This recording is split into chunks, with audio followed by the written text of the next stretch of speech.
line.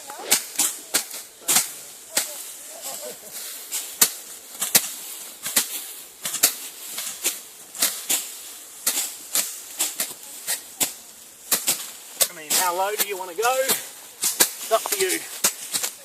I want to hit clay. Well, we can make it bare soil at least. Okay, so you've got your line, and you can cut out little sections using your hook to pull the grass out of the way, especially when it's tangled. Then you can pull it out, cut your clumps down.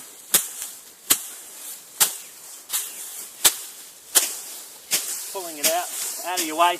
Always got to move your grass out of the way. It'll just block you up if you don't pull the grass out of the way. You won't be able to cut through stuff.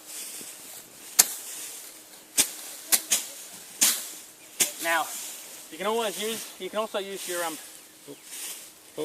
hook as a backhand swing as well, so you can swing with the hook when it's a bladed one. And so far I haven't used the hook as a blade yet.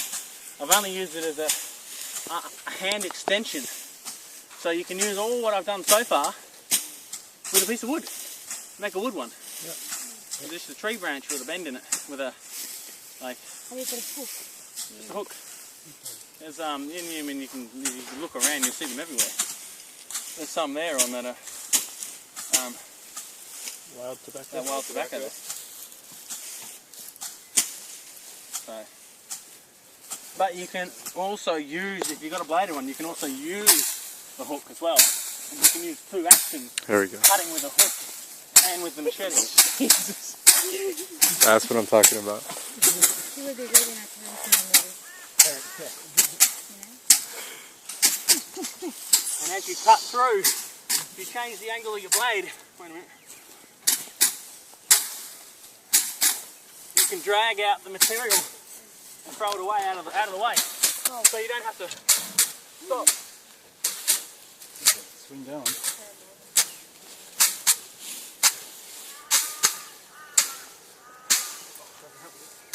Clumping grass all tangled up.